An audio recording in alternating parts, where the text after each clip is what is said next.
Quickly to introduce myself, my name is Dhrithi Jagdish. I'm a junior here at CMC majoring in government. On campus, I'm a research assistant at the Rose Institute and a program assistant at the Open Academy. For those of you who preceded President Chodosh, the Open Academy is CMC's initiative to promote free expression. But I will say that my favorite part of this calendar year has been getting involved in campus journalism. I'm a staff writer for the Claremont Independent and an editor for the Forum, which is now housed at the Salvatore Center. And I've been lucky enough to cover some interesting news, like the controversy around Salman Rushdie's commencement invitation, and last week, Bill Kristol's semi-endorsement of Zohran Mamdani. So it's a particular pleasure of mine to be introducing Michael Shear today. At CMC, Mr. Shear interned for the LA Times' Washington Bureau, and then he graduated in 1990, going on to pursue a master's in public policy from the Harvard Kennedy School, and then joining the Washington Post soon after.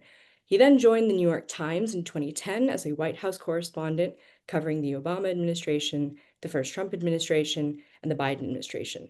He is a member of two Pulitzer Prize winning teams, first at the Post, where he helped cover the Virginia Tech shooting, and then in 2020 as a leading member of the team that won the Pulitzer Prize for Public Service for coverage of the pandemic.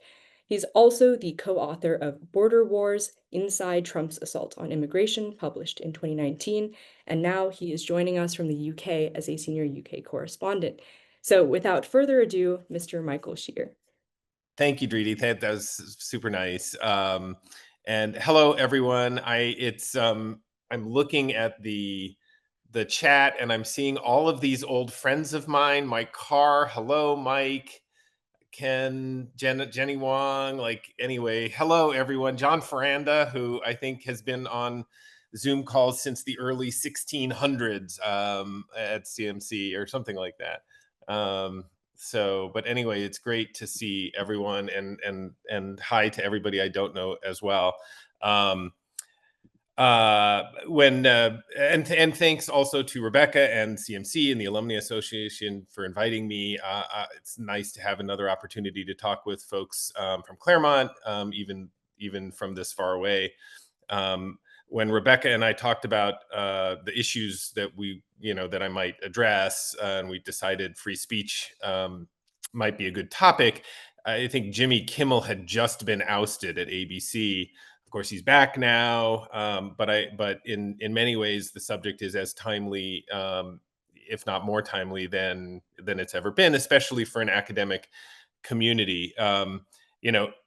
Free speech, you can take that in a million different directions. There are a lot of different ways to discuss and to think about free speech in the United States, especially.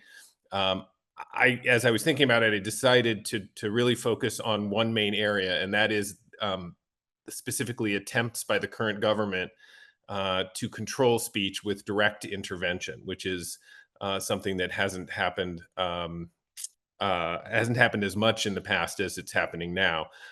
You could talk about free speech differently. You could focus on private decision making by private companies, for example, social media companies. That's been a big debate in terms of what people are and aren't able to talk about on those forums, which are very, very much like talking in the public square. But in the interest of time and in narrowing the discussion, I thought let's focus on the Trump administration. So my plan is to split that conversation into three kind of anecdotal areas, three categories. And then, as Dridi said, save as much time for questions at the end, or if you have a burning question, I guess type into the chat and we can I'm happy to address them. So I'll do three things. First, I'll talk about the Trump administration's efforts to silence and shape speech at universities. Then I'll focus on the ways that the president and his allies are taking on the television networks, and we'll talk a little bit about the Jimmy Kimmel case. And finally, I will talk a little bit more about the administration's efforts to directly control and restrict the news media that covers them. So first, let's talk about universities. President Trump has described his efforts, his legal assault on universities, broadly as an attempt to protect Jewish students from anti-Semitism, um, which which is absolutely an issue on campuses, and something that I think most campuses around the country, and frankly over here in the UK as well, are dealing with and addressing. But really, what the president and his team are after in the United States is really different and far more than just that. The way that you know that is really by the president and his team's own words. So I just want to read from the letter that the president's lawyers sent to Harvard in April. This was the letter that originally kicked off the fight with Harvard University. It demanded a bunch of things, and it said, and it explicitly threatened that if the university didn't accede to the president's demands, that billions of dollars of the school's federal research funding would be at risk. So let me just read a few things. It told Harvard to, quote, reduce the power held by students and untenured faculty who are, in the words of the letter, quote, more committed to activism than scholarship. It told Harvard to cease all preferences based on race, color, religion, sex, or national origin in hiring, promotion, compensation, and all related practices. It demanded that Harvard stop admitting, quote, admitting students hostile to the American values and institutions. And it demanded viewpoint diversity in both every department or class that is, quote, found to lack viewpoint diversity. And it said those must hire new professors or accept new students who espouse the views that they determined to be missing. It went on for many pages, but the common thread throughout that letter was focused distinctly on the idea of speech, specifically the idea that Harvard should, or in the letter's true intent, must conform to the views that the president and the administration believed were the proper ones. Um, the other common theme in the letter was that both the offending speech and the desired speech were only vaguely defined. So, you can ask yourself, what is a student who is, quote, hostile to American values? What does that look like? What is the list of criteria that must be examined to determine whether a student is or isn't hostile to American values? That wasn't spelled out. Whose values? Who decides? That wasn't spelled out. When the letter demanded viewpoint diversity, there was no indication of how the university should decide which views are needed, how you determine whether a particular class or a particular department was deficient when it came to viewpoint diversity. And it didn't say exactly or at all how many students or how many faculty would have to be hired from a particular viewpoint in order to satisfy the standard of viewpoint diversity in let's say the law school or the history department or a particular class within one of those departments. Um, the response from Alan Garber, who was Harvard's president, was very defiant. He said that the demand from President Trump, quote, violates Harvard's First Amendment rights and exceeds the statutory limits of the government's authorities. He also said no government, regardless of which party is in power, should dictate what private universities can teach, whom they can admit and hire, and which areas of study and inquiry they can pursue. I think for me as a journalist, that exchange, the back and forth between the president's letter and Garber's response, really encapsulated and kicked off a fight that in academia is, I think, one of the most important questions about free speech that a university can have, because it goes, as Garber said, to the heart of this question: is a university, is Claremont McKenna able to decide for itself what kind of classes it teaches, what kind of students it admits, what kind of professors will be teaching those classes, and it is it's obviously a question that is roiling not only Harvard's campus but is going across the country, and frankly, I think in some other countries as well. The U.S. is special in that we have the First Amendment. So in some places, like in where I am in the UK, they don't have the same traditions that sort of underpin our free speech rights in the Constitution. But I think still the basic idea of political pressure on universities to submit to the whims of the person in charge of the country is an issue that uh, goes beyond our borders. Um, so let's talk for a minute about another institution in the country, and that is the TV networks and the communication system. One of the things that characterizes autocratic leadership around the world is an attempt to control the media and the broadcast systems.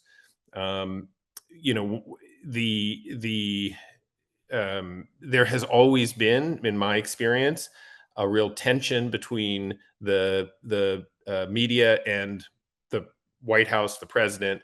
That's a good tension, and in my experience, the administrations that I've covered in the past and others in throughout history have always sought an element of controlling their own message and who receives that message, how it's received, and an attempt to make sure that, to the extent that they can, they have some level of certainty that it's not going to be that the message that they send isn't going to be manipulated, and it's going to get through to the viewers as with as little interpretation as possible. That's always the goal from any White House. But I think that the current administration has gone much further than previous ones. And the way that they've gone further is the willingness to use the power of the government as a cudgel and a lever to insist uh, um, that television broadcasters do what they want. So let's take the case of Jimmy Kimmel. Jimmy Kimmel insulted the president. I mean, that much was clear to everyone. But it wasn't that much different from the way that comedians have talked about presidents from both parties for decades. Those of you who are as old as me will remember Saturday Night Live routinely making fun of Gerald Ford by showing him as a clumsy president who is constantly tripping and falling down. Comedians joked constantly about Bill Clinton's, shall we say, indiscretions. Comedians made fun of George Bush's 1,000 points of light, and more than once portrayed Dick Cheney as Darth Vader. What made the Kimmel incident different was two things. One was the fact that the president had leverage over Jimmy Kimmel's network, which needed government approval for a merger, and the president's willingness to use that leverage to try to force Kimmel off the air. For decades, tradition and norms had kept that from happening. I mean, there were no there's not a lot of legal precedent and no specific laws that say a president couldn't use the power to try to pressure a network, but there had been an understanding that presidents wouldn't do that. This president and this administration have demonstrated a more profound desire to silence his opponents and suppress whatever President Trump doesn't like. So in the Kimmel case, the president didn't appreciate that Kimmel suggested that a Trump supporter might have killed Charlie Kirk, the MAGA activist. And Mr. Trump really didn't like that Kimmel said of Trump "This is how a 4-year-old mourns a goldfish." Kind of a funny line, but I can see why President Trump wouldn't have liked it. Another president would likely have complained about that, but Trump went further. His FCC, Federal Communications Commission chairman, hinted that he might pull the licenses of ABC affiliates around the country in retaliation for Kimmel's comments if Kimmel was not taken off of the air. And the quote that I think had sort of become legendary now in this area was that the FCC chairman said, "We can do this the easy way, or we can do this the hard way." And I think there was a clarity about what he was saying there that was felt by the ABC network executives, but also by the executives at the affiliates around the country, um, uh, who rely on the government to have licenses to be able to broadcast through the air. Quickly, both the network and the affiliates caved, saying that they would suspend Kimmel and his show indefinitely. Um, looming over that, looming over the comments that Kimmel made was the reality that it would be Trump's FCC, the gentleman that had made those comments, being the chairman, that was slated to approve or deny a planned merger involving one of the biggest owners of ABC stations in the country. That was pending, and so that assertion of power by the government was provided by the fact that they had leverage. And in that way, I think that that method of trying to leverage power in order to control speech was very similar to what they did with the universities in the case of Harvard and the others, right? In both cases, the government had serious leverage over the profitability and the private operations of big institutions. And for the first time, really, in the modern democratic era, they were willing to use that in order to um, either suppress speech in the case of Jimmy Kimmel or alter and control speech, as in the case of the universities. And they did succeed in the case of Jimmy Kimmel. Of course, they succeeded for a time.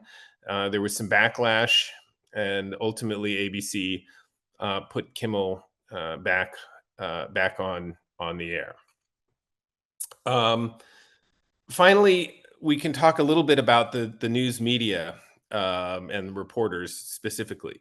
Um, when I was at CMC this summer, I talked a little bit about the administration's efforts to exert control over the White House press corps, essentially trying to manage and decide who gets to ask the president questions and controlling the access that reporters had directly to the president.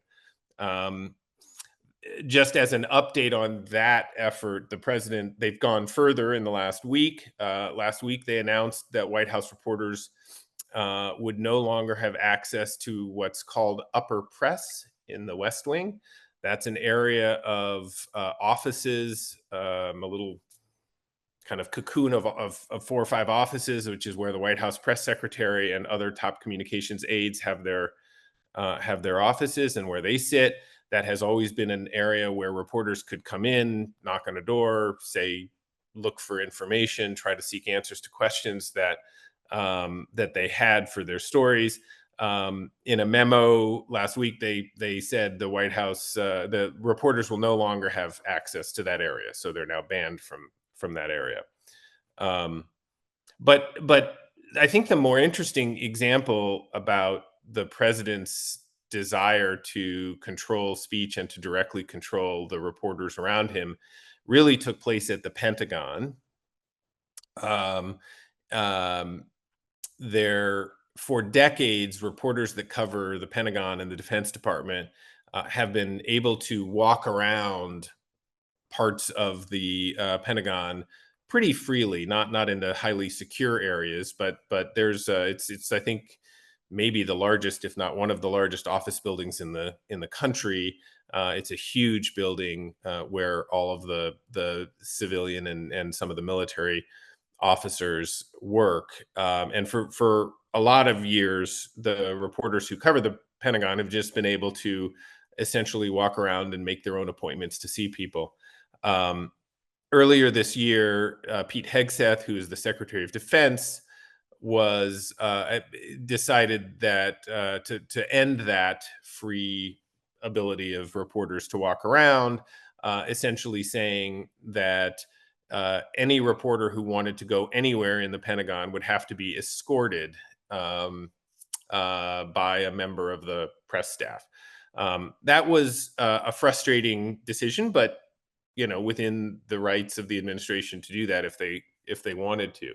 I think most of us. I don't cover the Pentagon. I never covered the Pentagon exclusively, but I think my colleagues at the Times and my colleagues in other news organizations saw that effort as a way to ensure that reporters don't have easy access to sources who might provide information about military operations that the administration didn't want to be given to them.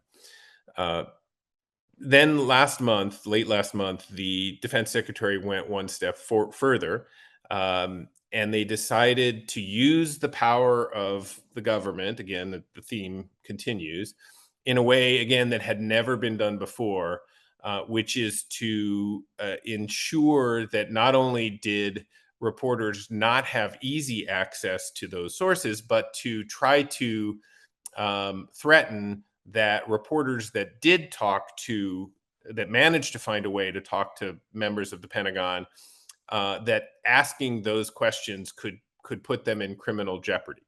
So what they did was they demanded that every Pentagon reporter who wanted access to the building would have to sign a 21-page document. If they wanted to retain those credentials, then that give them access to the building. The document went through a long list of demands that both the Pentagon correspondents and their news organizations would have to agree to. But one demand and one statement really stood out, I think, to the reporters, but also to the lawyers that represent news organizations. And I'll read it. It's a very short sentence. It said, any solicitation of DOW personnel, they call it the Department of War now, any solicitation of Department of War personnel to commit criminal acts would not be considered protected activity under the First Amendment. So what did that mean? So they were referencing, on the one hand, the fact that it is a crime for a member of the Pentagon, for an enlisted or civilian member of the Defense Department, to reveal classified or secret information to a reporter or to anyone else. That has been the law for a long time. If you are employed by the government, you're not supposed to be releasing information that you're not supposed to release. What made that statement different, though, was the words any solicitation. So the idea is that if a reporter simply asks a question of a member of the Defense Department, and the administration decides that the asking of the question represents a solicitation of that, maybe it's hey, can you give me information? But maybe it's just hey, can you tell me what this policy is about?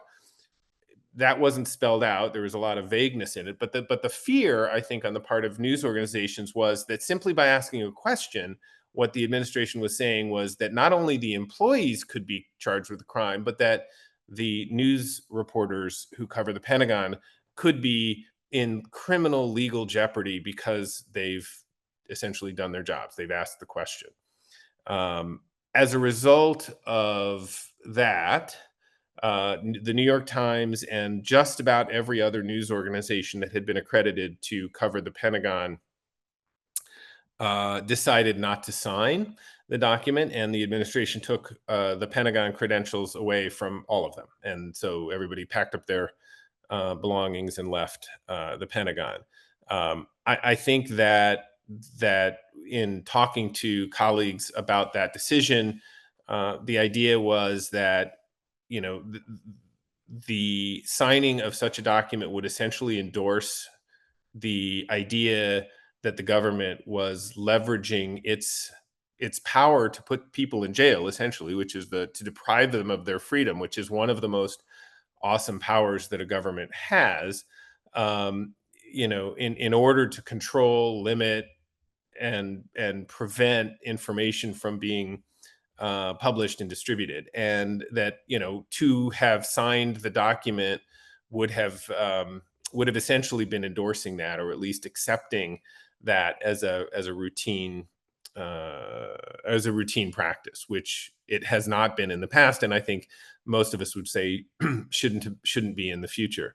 Um, it will make the coverage of the Pentagon more difficult, but not impossible. I mean, there are still other ways, obviously, for people to get in touch with their sources. There, it will, I think, um, um, mean that the Pentagon reporters will have to work harder to dig for information. But I think that's worth it in terms of not accepting um, the premise of the administration's approach in that case. Um, so I guess I'll conclude. I don't know. Maybe I don't know if I've gone long enough, but whatever. I'm going to conclude by just sort of trying to bring this all together. I mean, all three of these examples show what happens when a government is willing to um, exert the power that they have, whether it be over a private corporation, whether it's over a university. The same thing happened, obviously, with law firms, um, and in the case of the reporters, obviously, the power of the power to control a person's freedom, and to do so not in the interests not necessarily of what you might think of as the public interest, but rather in the interest of controlling speech.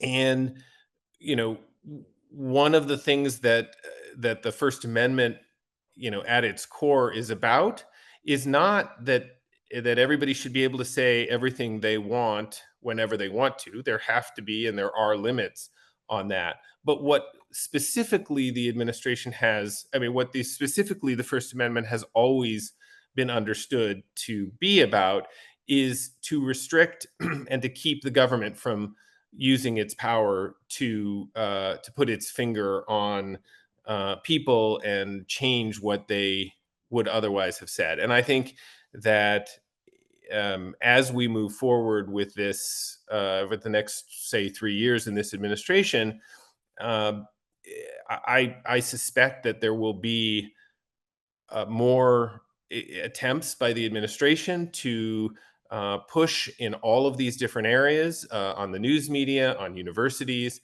um, and I think that's something that places like CMC and other universities, where free speech is so important and so integral to um, a good education, and to learning, and to the exchange of ideas.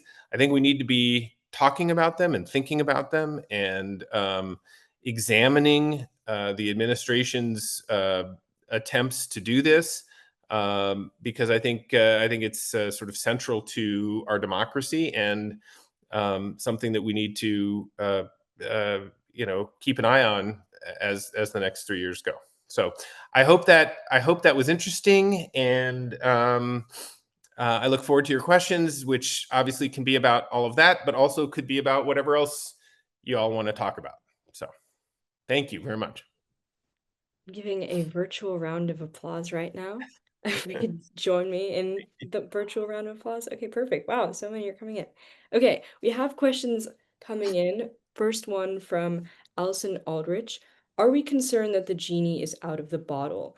And this will be a concern. These subversions of free speech will be a concern in future administrations. I think so. I mean, I think that's a really good question. Not only because you could imagine a situation where somebody else like President Trump comes into office, right? That's not hard to imagine. Maybe JD Vance becomes the next president when Trump leaves.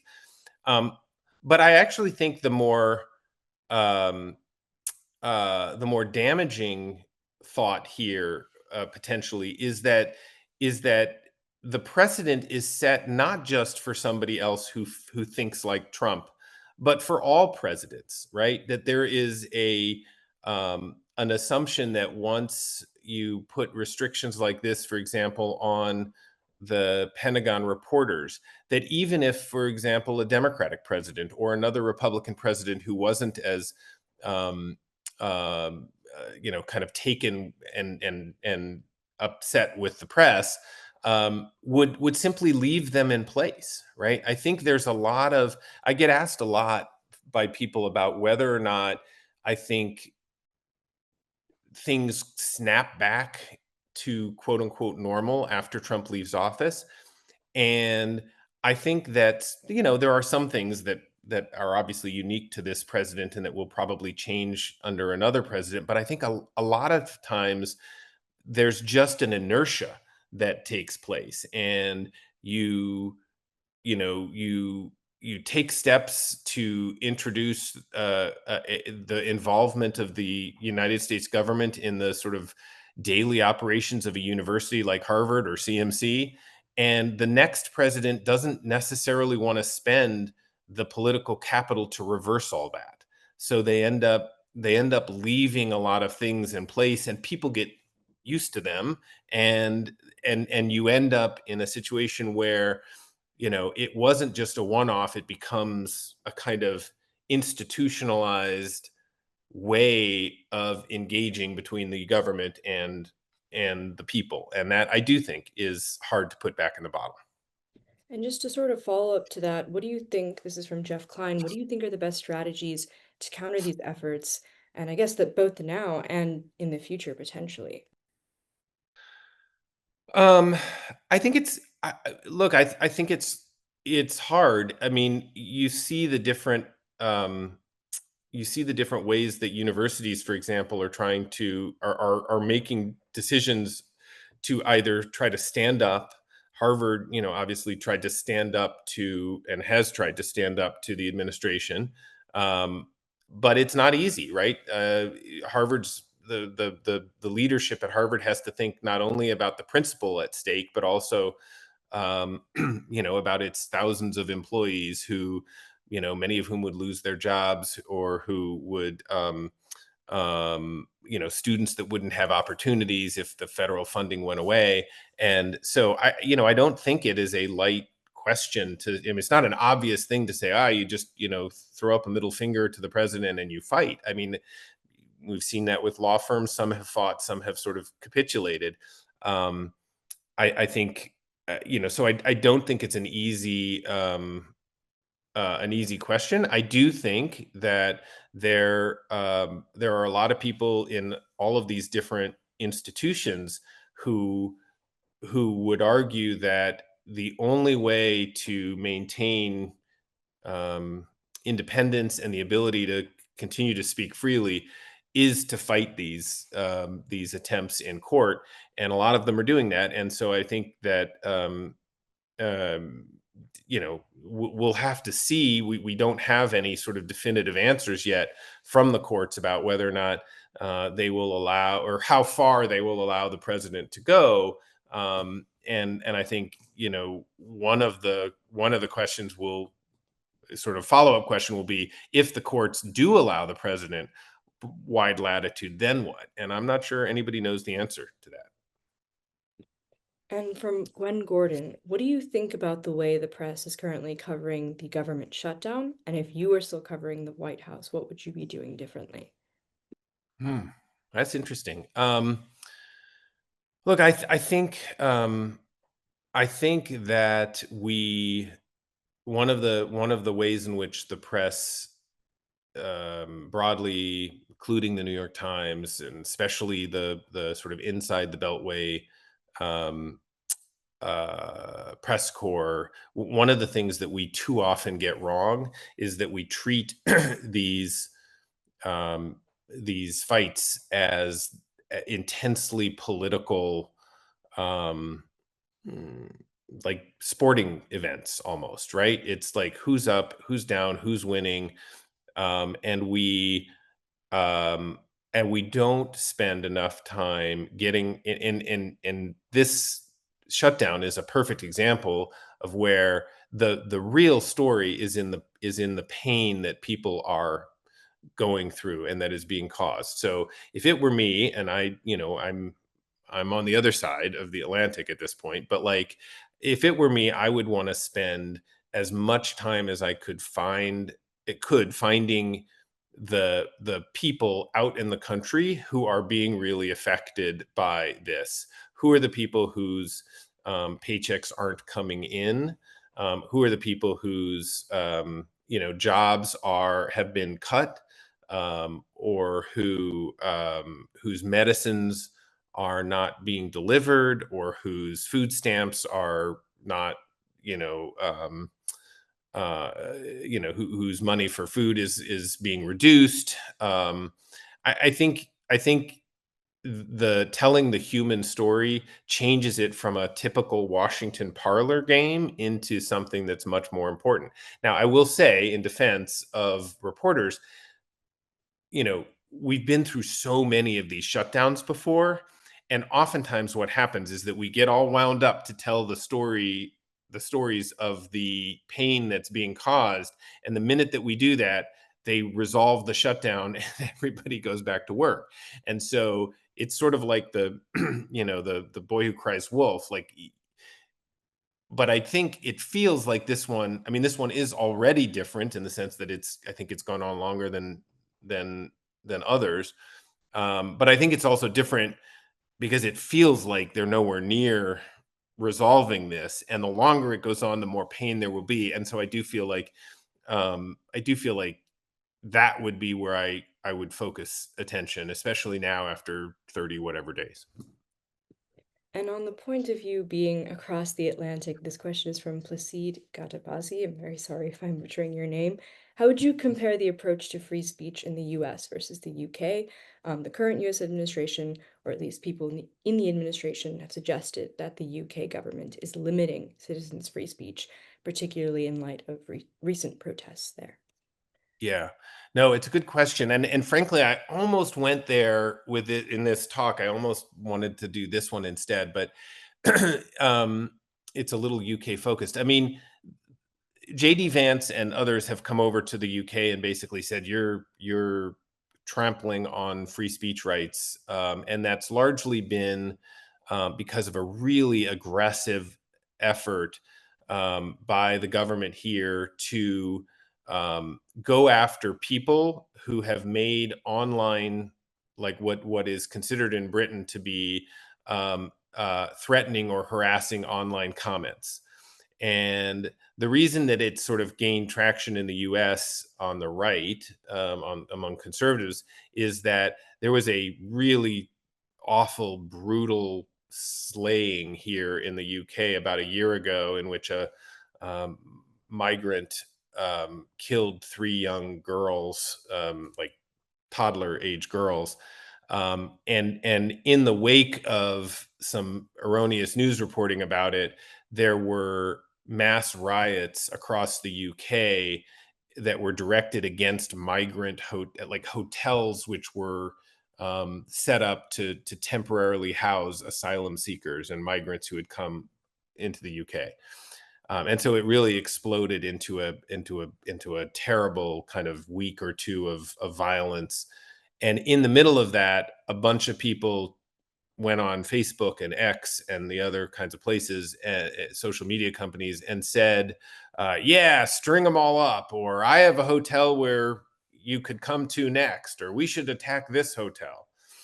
And they were all comments that were um, offensive to a lot of people. In the US, they would have probably been clearly covered by First Amendment rights. Like, I mean, uh, because of the First Amendment, just saying, "Hey, there's a hotel in my neighborhood, you should come here next," would probably not put you in legal jeopardy.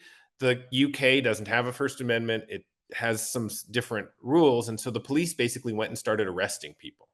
And they would go to their houses, and after seeing what they posted online, and they started arresting a bunch of them. And of course, they're all right leaning, anti immigrant comments. And so I think the um, accusation from JD Vance and from others in the United States is that that is an indication that the government is cracking down on right leaning speech. And so that's the accusation. I will say that that it's actually more complicated than that. We also have a situation over here where a an action by the government to designate a group on the far left, which is it's called Palestine Action. It's a group that um, uh, that is sort of um, taken some actions to try to like damage and vandalize, in the interests of publicizing the interests of Palestinians. The government here designated them a terror organization, and that sparked mass protests almost every weekend across London and in other cities in the UK. Um, the protesters all wore either carried placards or wore shirts that said, "I support Palestine Action," which again, in the US, simply saying "I support a group" would never be something that you couldn't do. In the UK, because the group had been designated a terror organization, the government has now arrested 2,000 of the protesters, and are in the process of going through and charging them with supporting a terror organization, which is like a 25-year prison sentence. So, from my perspective, and this is a long-winded way of saying, from my perspective, I think that the UK does have a very different issue. They don't have the same benefit. They don't have the same benefit of the First Amendment. But I don't know that I believe that it's just an issue on the right. That it's just the UK government targeting right-leaning opinions. I actually think what it is the police becoming way more aggressive on both sides of the political spectrum, and raising the question for a lot of people, left and right. Where is that line, or where should that line be between somebody that can say something that is protected and something that versus something that should potentially get you in trouble with the law. And I think that is the police and the government and everybody is sort of grappling with that now here in a way that I think is almost more raw than we are in the U.S. because of the fact that they don't have the sort of constitutional principle to fall back on. And this question is from Jay Tremblay. Have you personally been threatened with legal action and or violence by anyone in government, either directly employed or a contractor? Hmm. Um, no, not with legal action. I mean, in during the time that I covered the administrations, there were many times um, when government officials would threaten um, to speak out or to deny something that I'd written, or to blackball me from government, not let me attend briefings, that kind of thing. um um but I don't think I've ever actually been threatened directly um with a legal suit. Actually, I take that back. There was one scene, there was one passage in my book that prompted a letter uh, from a very wealthy businessman in Mexico who I had described, and he didn't like the way I described him, and he sent a letter to the book publisher. The book publisher lawyers got on the phone, and they eventually said, "Sure, go ahead and sue if you want," and he never did. So, thankfully. Question is from Edgar Warnholtz. How have social media and technological advancements, specifically faster, easier access to the internet and now AI, How has this reshaped the role of journalism and correspondence, especially when covering topics that draw so much attention? And how have these evolutions impacted the life and experience of a journalist as yourself? Boy, that's a huge topic. I mean, um, so let's put AI aside for a minute because that's sort of new. I think the question sort of answers itself, which is that everything moves faster than it used to, and the barriers to entry for what you and I might consider journalism is way lower, right? So now almost anybody can be a journalist. You open a social media account, Instagram account, TikTok account, whatever, and you're a journalist. And so that combined with just the expectation of instant access, instant news has sped everything up dramatically. When I started in journalism, before the internet existed, it was before cell phones existed, and so the pace of journalism was, you know, even when it was daily journalism, was you report all day, you file your story at 5 or 6 in the evening, it would be edited, and then it would appear in the next day's paper, and that was essentially one news cycle. Um, and that is so far from what we do now. I mean, now journalism is counted in seconds or minutes, right? And if something happens, I mean, I think just as an example, I not long ago here in the UK, there was a crazy man who rammed his car into a synagogue in Manchester, England, on Yom Kippur. Got out of the car and started stabbing people, and he was ultimately shot by police. Um, when I started writing that story, maybe the first thing I file is a sentence, and that goes up on the web. And then 3 minutes later, I'm filing two more paragraphs, and then that gets added to the web. And then, 5 minutes later, maybe I write through the story and it's five paragraphs. And so it becomes, ultimately you end up writing a story or a series of stories, but it's not anything like the pace of it was in the past. I think that, just really quickly on the AI question, I think that what AI is going to do is it's going to put a premium on sophisticated analysis and knowledge as opposed to the speed that I just talked about. Because ultimately, what's going to happen is you can, even today, and I don't think it's even where it's going to be eventually, but even today, I can, open a GPT prompt and say, write a news, here's the facts as we know them, write a news story about the synagogue stabbing in Manchester in the style of a New York Times reporter, and what will come out is really amazingly close. Now you got to be careful because it hallucinates and it has all those facts and whatever. And we, obviously have a policy that we would never do that. Um, but I think, looking into the future, that kind of quickie story is going to be written by AI. It's just inevitable. And so what that means is what that's going to put a premium on is reporters who have sources, who can develop information and reveal stories that an AI doesn't even have the first clue about, and can put them in context with analysis and understanding about a topic that would I hope still elude an AI. And so I hope that that's where journalism ends up. That we still have some value, but I think it's going at such a speed that I don't know that any of us can really predict. The next question is from Ken Gilbert. In another point of view, what responsibility does the media have in reporting the Trump administration? Trump loves the publicity and the media gives it to him.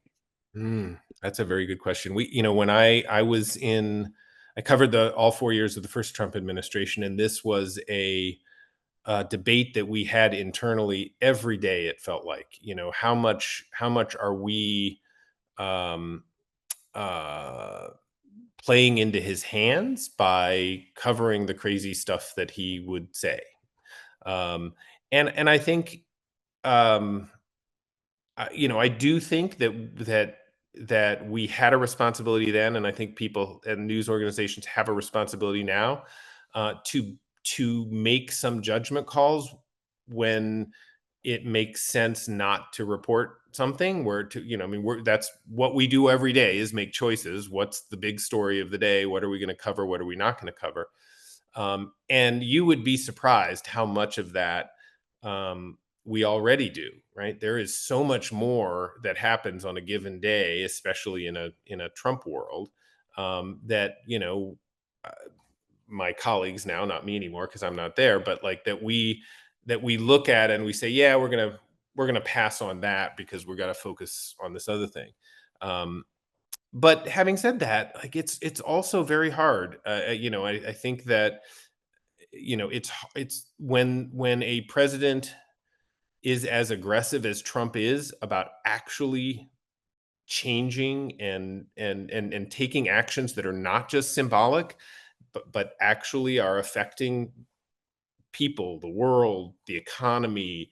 It is, I think, it would be irresponsible, to simply sort of ignore him.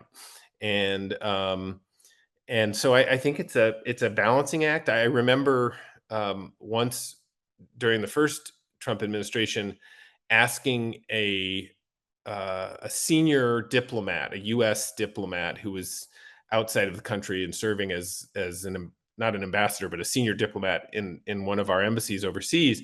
I essentially asked him the same question: do you just ignore Trump when he says some of these things? And the diplomat said, well, our basic policy is he tweets something crazy, we ignore it. He tweets it again, we ignore it. But if he tweets it a third time, then we take it seriously. Um, and, I'm not sure that like that works in journalism, but I do think that there is something to, you know, trying to have some way of trying to decide how serious is what he's talking about. Is he actually going to do it? Is there some realness to it, and then cover it. And if it doesn't pass that test, if it's just him sort of musing, then maybe spend less time on that.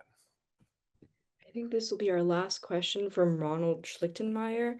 He says, I see a novice's historical parallels to the late Roman Republic, 1920s Germany during the Weimar Republic, and in recent history, President Putin's Russia. Am I wrong to draw comparisons between these historical examples to the current situation with our current American leadership? And he also wants to note that he was not a history major, but a math major at CMC. A math major. Excellent. Look, I think that it is always dangerous to draw parallels um, too exactly.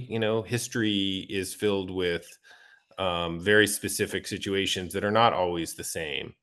Um, One of my professors in graduate school wrote a book called Thinking in Time that was, uh, the central premise of which was that too often political leaders will draw parallels to previous incidents and thus act in ways that they think, because they think the two episodes are similar or parallel, and then they'll end up going down the wrong path because there's actually more differences than they're willing to admit. I don't know that it makes sense to say, yeah, basically Trump is doing what Hitler did, or Germany's Germany at the time of Hitler did, or Trump equals Putin. What I will say is I think that, um, if you go around the world and you look at the playbook that autocrats and dictators and kind of wannabe dictators have used over the last century, to establish themselves in office and to exert their power. There, you can tick down. There is a very consistent playbook, and whether it's South American countries, whether it's Hungary, whether it's uh, India at times, whether it's Putin's Russia. I mean, you can go back through a lot of countries, and the playbook is pretty consistent. And if you then go through that playbook and look at things that President Trump has done, especially in this year, um, they're not necessarily the same. And sometimes what President Trump has done is just a sort of step in the direction of what some of these other folks have done. But it's definitely there. That pattern is there. Attack institutions. Uh, um, you know, uh, go after your political rivals. Shut down communications by the media. I mean, there's a whole deploy troops inside the country. There's a whole list of things that um, again, aren't exactly the same. President Trump deploying National Guard troops to Portland isn't the same as the Chinese government deploying troops into Tiananmen Square. But the kind of lists of what the president has been doing and what kind of autocratic governments do, they line up pretty well in terms of at least their thematic similarities. So, what to do about that is not up to journalists. It's more up to the political leadership and, frankly, the public. But definitely something to worth thinking about, I think. It looks like we have time for one last person, a new person, Tom Kolep. Are journalists concerned about the recent disappearance of various economic data sets or cleansing of particular data points, i.e., diversity fields? Yeah, look, I mean, the whole I'm old fashioned, I guess, but the whole basis of journalism and public service journalism and journalism that is part of our democratic system is premised on the idea that there are facts that everybody can agree on, and that we can then examine the disagreements from various perspectives about those facts. If the facts themselves become um, unreliable because they've been essentially seized or taken over by one side or the other, I think that becomes really problematic. This idea that President Trump went after the people in the government producing the jobs data, for example, um, is something that no government, Republican or Democrat, would have even considered doing.